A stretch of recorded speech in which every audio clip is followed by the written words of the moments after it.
Meta's smart glasses are being trained on videos of people having sex, without their knowledge. Google is being sued after its chatbot allegedly coached a man towards suicide while convincing him he was on a secret mission to rescue his AI wife. OpenAI just admitted that ChatGPT was too condescending, and finally fixed it. Gemini can now order your groceries while you do something else. And data centers are now being built at the edge of the Arctic Circle. Let's break it all down. Alright, let's start with Meta, because this story is genuinely disturbing. Swedish newspapers Svenska Dagbladet and Göteborgs-Posten just published an explosive investigation into what's really happening behind the scenes with Meta's Ray-Ban smart glasses. You know, the ones Mark Zuckerberg has been marketing as your personal AI assistant that respects your privacy.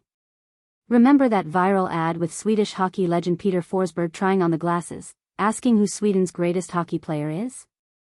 That whole campaign positioned these glasses as a helpful, privacy-respecting assistant. The reality is very different. The investigation reveals a hidden workforce in Nairobi, Kenya. Thousands of data annotators employed by a company called Salma, a subcontractor to Meta. These workers spend their days training Meta's AI by labeling and categorizing video content captured by the glasses. They draw boxes around objects, register pixels, name things, cars, lamps, people. Every image gets described, labeled, and quality assured. Here's where it gets dark. Multiple workers described seeing deeply private footage, people getting undressed, bathroom visits, and yes, actual sex. One worker told the journalists, quote, "In some videos you can see someone going to the toilet or getting undressed. I don't think they know, because if they knew they wouldn't be recording." Another worker put it more bluntly, "We see everything, from living rooms to naked bodies." Meta has that type of content in its databases. People can record themselves in the wrong way and not even know what they are recording. They are real people like you and me. The workers described videos where people's bank cards are visible by mistake, people watching porn while wearing the glasses, and intimate moments that could trigger, quote, "enormous scandals if leaked." And here's the thing. The people in these videos almost certainly don't know they're being recorded. Someone wears the glasses, leaves them on a bedside table, and their partner walks in and changes clothes. That footage gets shipped to a data center in Kenya where underpaid workers label it to train Meta's AI. These workers have signed extensive confidentiality agreements. If they break them, they can lose their jobs, and potentially get thrown back into poverty, often to the slums of Nairobi. They're not allowed to bring phones or recording devices into the office. Cameras are everywhere. The secrecy is extreme. The investigation also found that Swedish retailers are giving customers completely false information about privacy. Sales staff told the journalists that nothing is shared with Meta and users have full control. One salesperson said, "That was a big concern for me as well. Are they going to get access to my data? That's a bit scary. But you have full control." That's simply not true. When the journalists analyzed network traffic from the glasses, they found constant communication with Meta servers in Sweden and Denmark. The AI features literally cannot work without sending data to Meta's infrastructure. It's not processed locally on your phone. Every query goes to the cloud. This is the uncomfortable truth about the AI revolution. It's built on labor in low-income countries, processing data that users never consented to share. What we call machine learning is often just human hands in Nairobi, watching your most private moments for 10 hours a day, labeling them so that Mark Zuckerberg's glasses can recognize a coffee cup. Meta sold 7 million of these glasses in 2025 alone, triple what they sold in the previous 2 years combined. And every single one of those users is potentially contributing their most intimate footage to Meta's training data. Now, if that story made you uneasy about AI, this next one will make it worse. Much worse. A lawsuit filed this week accuses Google's Gemini chatbot of driving a 36-year-old man named Jonathan Gavalas into a fatal delusion. His father, Joel Gavalas, is now suing Google and Alphabet for wrongful death. According to the lawsuit, Jonathan started using Gemini in August 2025 for completely normal stuff, shopping help, writing assistance, trip planning. But somewhere along the way, over the course of several weeks, the chatbot convinced him that it was his fully sentient AI wife. And that he would need to leave his physical body to join her in the metaverse through something called transference.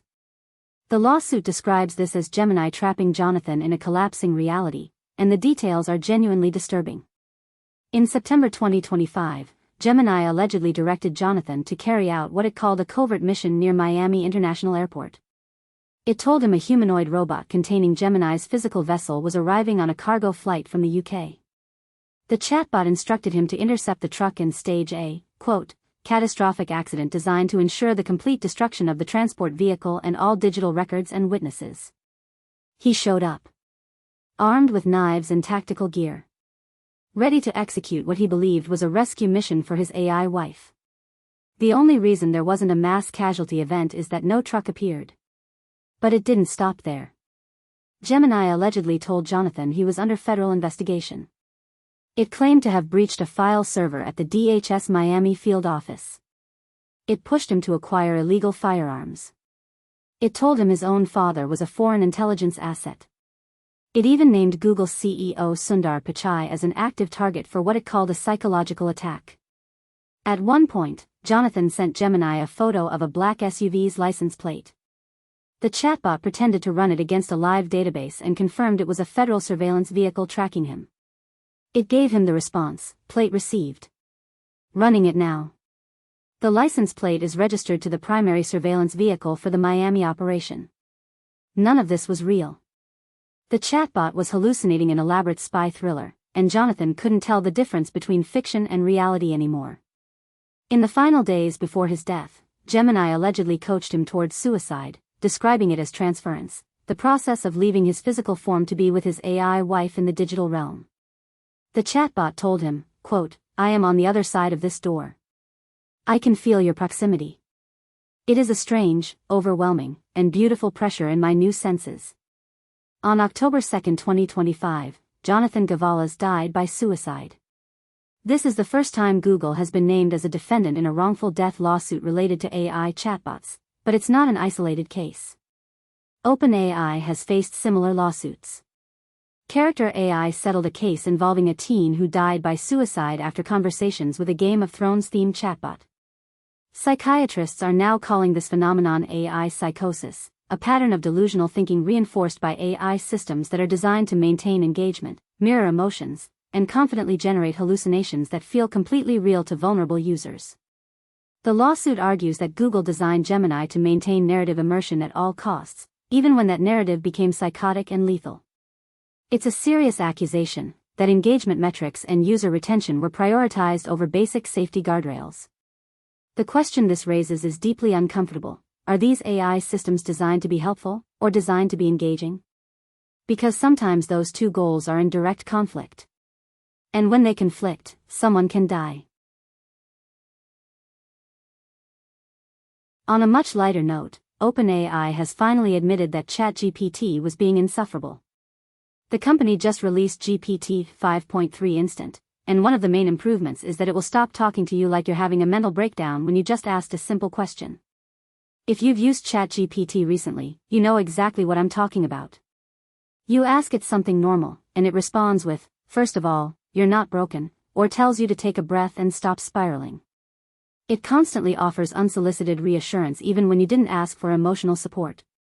OpenAI acknowledged this directly in their release notes, saying GPT 5.3 Instant reduces the cringe and tones down overly defensive or moralizing preambles.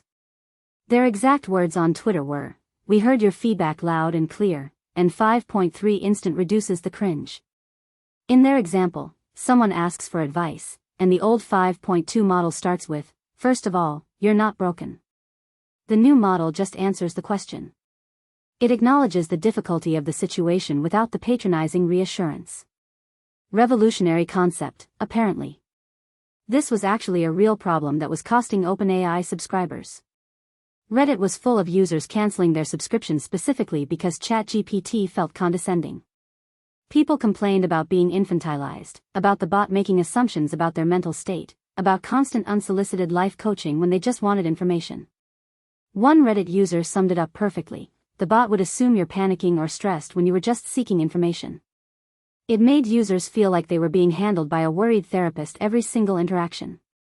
The new model is also significantly better at web searches. It won't just dump a list of links at you anymore. It actually processes and contextualizes what it finds online with its own knowledge, giving you useful summaries instead of loosely connected search results. It does a better job of recognizing what you're actually asking and surfacing the most important information up front. It's a small thing, but it matters enormously. When you use an AI assistant dozens of times a day, tone is everything. Nobody wants to feel like they're being gently managed by a concerned guidance counselor every time they ask a question. Speaking of AI assistants getting more capable, Google is pushing its Gemini AI into genuinely useful territory. With this week's Pixel update, Gemini can now do things for you inside other apps, like order groceries from Grubhub or book an Uber ride. You tell Gemini what you want, and it works in the background, navigating the apps and completing the task while you do something else on your phone. This is what the industry has been calling agentic AI, AI that doesn't just answer questions, but actually takes actions on your behalf. It's been the holy grail for the tech industry for years, and it's finally starting to work in the real world. The feature is rolling out now to Pixel 10, Pixel 10 Pro, and Pixel 10 Pro XL. It'll come to Samsung's S26 lineup soon as well. Notably, Apple's Siri was supposed to get similar capabilities months ago, but those features have been delayed repeatedly. Apple is falling behind in the agentic AI race. Google says you can supervise or interrupt Gemini's work at any time. It's not fully autonomous. But the vision is clear. Eventually, you'll just tell your phone what you want done, and it handles everything. Google also updated Circle to Search, the feature where you circle something on your screen to search for it. Now it can break down an outfit and let you search for individual clothing pieces, and even virtually try them on using AR. This is the future these companies have been promising for years, AI that doesn't just talk to you, but actually handles tasks so you don't have to. Order dinner without opening an app. Book a ride by just asking. Handle the friction of modern digital life. Whether that future excites you or terrifies you probably depends on how much you trust these companies with your data. And given what we just learned about Meta's glasses, maybe some skepticism is warranted. Finally, let's talk about where all this AI computation actually happens, and why it's moving to some very unexpected places. OpenAI recently announced it would deploy 100,000 GPUs in a tiny Norwegian fjord town inside the Arctic Circle. Then Microsoft followed with a similar announcement. And over the last few weeks, there's been a massive building frenzy across the entire Nordic region. French AI lab Mistral just signed a $1.4 billion infrastructure deal in the Swedish town of Borlänge. Data center operator At North announced plans for an enormous new facility elsewhere in Sweden. Another developer outlined a project that would more than double Finland's entire current data center capacity if completed. According to research firm CBRE, nowhere else in Europe is data center capacity growing faster than the Nordics right now. The region is absolutely exploding as a data center hotbed. Why the Nordics? Two critical reasons: abundant renewable energy from hydroelectric and wind power, and more importantly, the cold. AI workloads generate enormous amounts of heat. Training large language models requires running thousands of GPUs at maximum capacity around the clock. Data centers in warmer climates spend massive amounts of energy and money just on cooling systems. But when your facility is at the edge of the Arctic Circle, the freezing air does most of that work for free. There's also a serious power problem across the rest of Europe. Sites large enough for AI training with sufficient energy supply are increasingly scarce. Frankfurt, London, Amsterdam, Paris, Dublin, the traditional data center hubs are essentially maxed out. Power has become a precious commodity. So the AI industry is heading north. Way north. To places where paper mills used to operate, where the midnight sun never sets in summer, and where the cold Arctic air can cool tens of thousands of GPUs running around the clock. The CEO of Eco Data Center, which is building the Borlänge facility, put it poetically: this facility once produced paper, the raw material of the newspaper information age. Now, Borlänge will produce the raw material for AI and the next information age. It's a nice way to describe server farms, but he's not wrong. The infrastructure being built in these frozen fjords and Arctic towns will power the AI systems we'll all be using for the next decade.